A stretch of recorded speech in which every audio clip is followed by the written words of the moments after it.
there, I'm Bernie Slowflowers with another episode of A Merry Space with Nisi.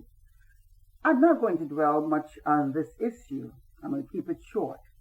However, since it's coming up to the holiday season and we're going to mingle with family, friends, and guests, we can expect to have someone in our midst who craves attention and is an expert on every topic.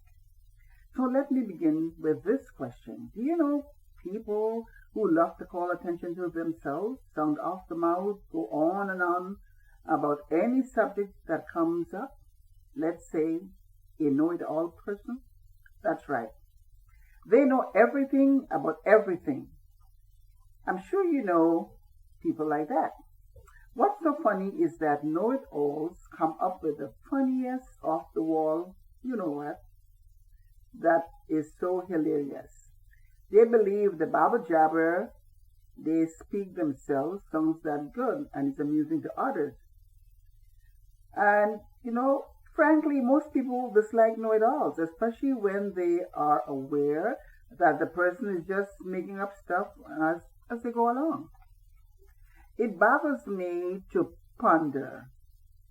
So I think about this question pretty often. Why do some people think they know everything and need to know everything? No one needs to know everything, believe it or not. True wisdom is accepting what you don't know. There's no harm in saying, I don't know. When you admit that you don't know something or everything, that's a way to learn and grow.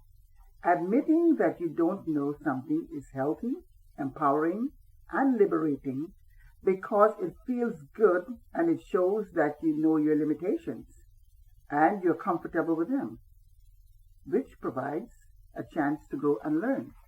When we are around a know-it-all, a person who is an expert in every subject, we have to maintain our sense of humor. Yeah, for real. You just don't get caught up and upset with what the person says. The key to dealing with these types of individuals is to use tact, listen if you feel like it, or keep moving and step away. Should a confrontation or anger arise when you're among a know-it-all person, simply maintain your composure. Exercise self-control and allow them to have their say. Let them do their thing and have a good time if their chatter makes them feel good. A wise word is to avoid arguments or trying to debate an issue with one who thinks they know everything. You wouldn't win because the individual is so forceful in presenting their own opinions and is seldom opening up to other people's ideas, even though what they may be saying is false.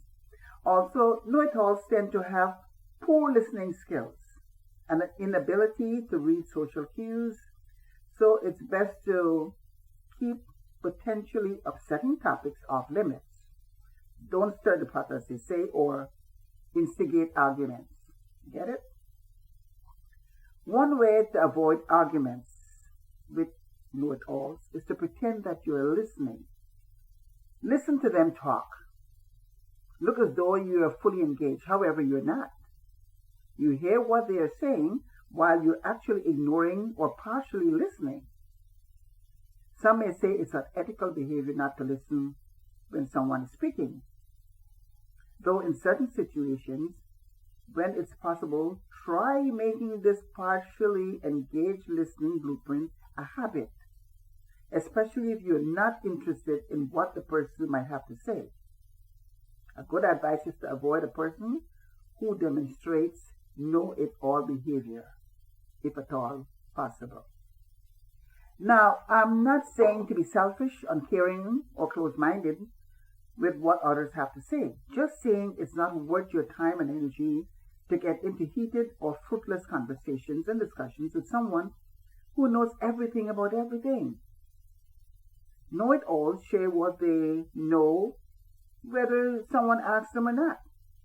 They love an audience, so they can express themselves like they're smarter than everyone around and have nothing or a desire to learn from others because it's all about them.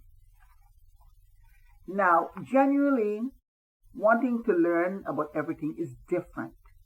Some people have a natural aptitude for learning. They are curious and have a passion for learning, and that's a good thing. Frankly, we should all be curious about learning and expanding our knowledge base. After all, learning opens up our minds and changes our attitude by building on what we already know. Keep in mind that when we become smarter with the power of knowledge, we are able to solve problems more easily, and we see the usefulness of wisdom in our day-to-day activities. If we had it our way, we would avoid know-it-alls as much as possible. However, it's not that easy. We can't escape them because, they're all around us. Family, friends, co-workers, and the list continues. Speaking of co-workers, let's say you need to have a conversation with a co-worker who always knows everything about everything. They believe they are the go-to person in the office, acts as though they have been everywhere, knows everything, and has experienced everything.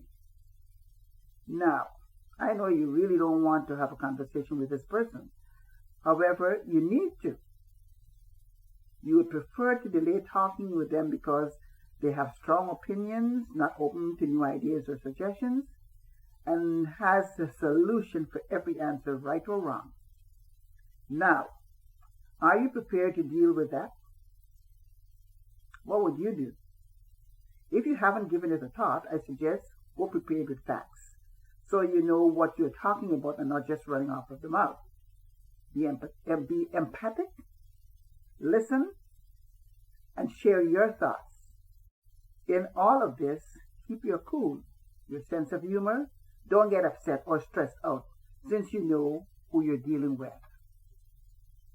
Remember that when dealing with know-it-alls, don't get bent out of shape. They will get on your nerves. Yes, your last nerve, so don't take it personally. It's inevitable to feel like you're being attacked when talking with someone who thinks they are always right about what they are talking about. Keep your cool.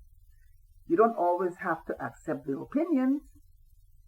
Simply acknowledge and accept what they say, because the bottom line is that you have your opinions too. So keep an open mind and a good attitude when you're around know-it-alls, and if possible, help to resolve any issues that may arise. Be mindful that know-it-all poses to know everything. So that person will tell us anything, although their brain forgets one crucial thing, which is that we have brains too. So long for now, folks, and thank you for listening to Mary's Space with Niecy. Until then, be safe and healthy.